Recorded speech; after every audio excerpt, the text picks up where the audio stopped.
Welcome to Thanjai தமிழச்சி போனா.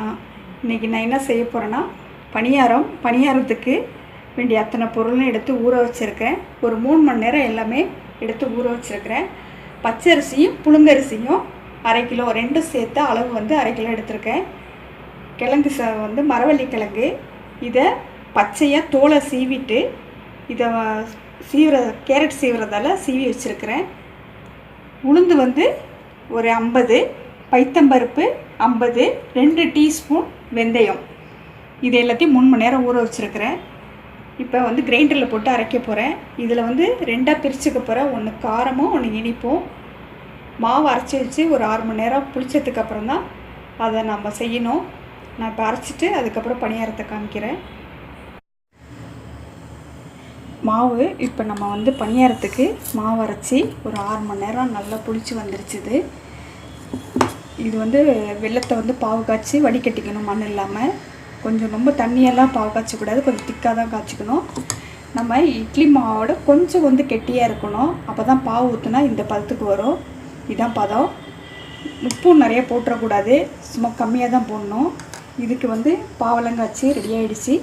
இது ஏலக்காய் பவுடரும் சுக்கு பவுடரும் இதில் கலக்கிறேன்.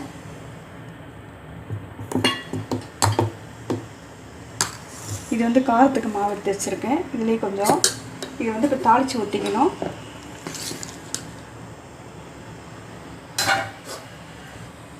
ஆயில் ஊற்றி ஆயில் காஞ்சிருச்சு. கடுகு போட்டுக்குவோம். கடலைப்பருப்பு,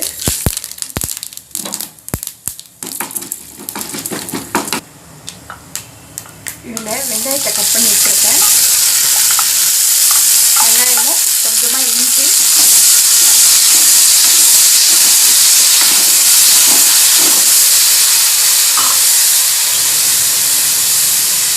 நம்ம காரத்துக்கு மிளகாத்தூள் போட்டுக்கலாம். இல்லை பச்சை மிளகாவும் நைஸாக பொடி பொடியாக அரைச்சி போடலாம்.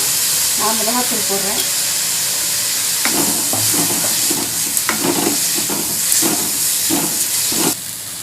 இதுக்கு காரத்துக்கு தேவையான நம்ம வெங்காயம் போடுறோம்ல, உப்பு போட்டுக்கலாம். மாவுளையும் பார்த்துக்கங்க.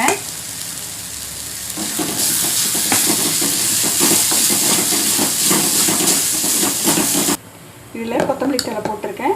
இதை நம்ம இதில் கொட்டி கலந்துக்க வேண்டியதான். பணியார மாவு ரெடி ஆகிடுச்சு. இப்போ பணியாரம் ஊற்ற வேண்டியதான். இனிப்பும் காரமும்.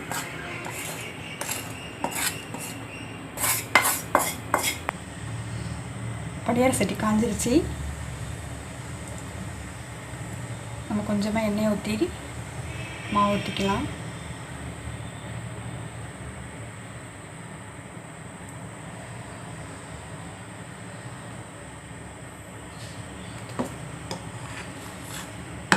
காஞ்சிருச்சு.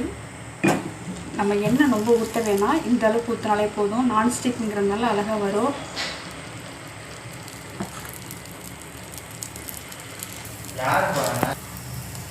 இல்லை ஊற்றியாச்சு. நம்ம இப்போ மூடி போடலாம். இதுக்கு மூடி கிடையாது, இது வேறு மூடி. இது வாங்க, ஒரு சைடு வெந்துருச்சு. நம்ம இதை அப்படியே திருப்பி போட்டுடலாம்.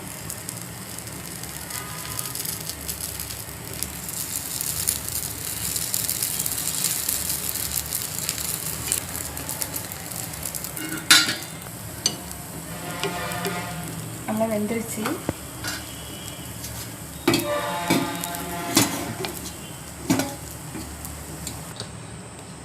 இப்போ நம்ம காரம் பணியாரம் செய்ய இப்போ ஊற்ற போகிறோம்.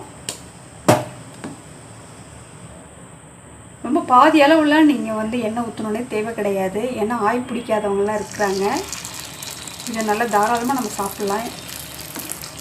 இந்த அளவுக்கு ஒரு 2 சொட்டு இருந்தால் போதும் எண்ணெய்.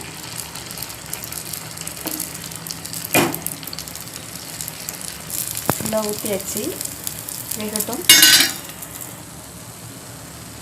வெந்துருச்சு. நம்ம திருப்பி போடலாம். இது நான் கிழங்கு பணியாரம் எதுக்காக வந்து வீடியோவில் போடுறேன்னாக்கா, கிழங்கு வந்து ரொம்ப பேருக்கு பிடிக்காது, மரவள்ளி கிழங்கு. நம்ம இதில் கிழங்குலேயும் சத்து இருக்குது.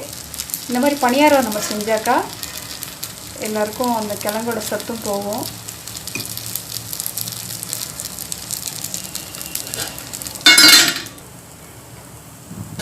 நல்லா வெந்துருச்சுது.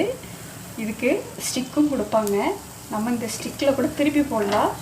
இந்த மாதிரி சின்னதாக கம்பி கூட இருக்குது.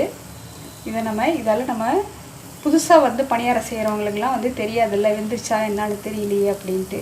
அதனால் நம்ம இப்படி விட்டு பார்த்தோன்னா ஒட்டாமல் இருக்கணும். இது மாவு ஒட்டாமல் வந்துச்சுன்னா வெந்துருச்சுன்னு அர்த்தம். இப்போ இது ரெடி ஆகிடுச்சு. நம்ம எல்லாத்தையும் எடுத்துடலாம். இனிப்பு பணியாரமும் கார பணியாரமும் ரெடி ஆகிடுச்சுது. இதுவும் சம்மர் ஸ்பெஷலில் இதுவும் ஒரு குட்டி ஸ்நாக்ஸ். இது பசங்க வீட்டில் இருக்கிறப்ப இந்த மாதிரி செஞ்சு கொடுத்திங்கன்னா அவங்களும் விரும்பி சாப்பிடுவாங்க. கண்ணாபின்னான்னு கடையில் வந்து அது இதுன்னு கேட்க மாட்டாங்க. நீங்கள் இந்த மாதிரி விதவிதமாக செஞ்சு கொடுங்க. நம்ம இதில் கிழங்கு பச்சை பயிரெலாம் சேர்த்துருக்கோம். அதனால உடம்புக்கு நல்லது. லைக் பண்ணுங்கள், ஷேர் பண்ணுங்கள், சப்ஸ்கிரைப் பண்ணுங்கள். தேங்க்யூ.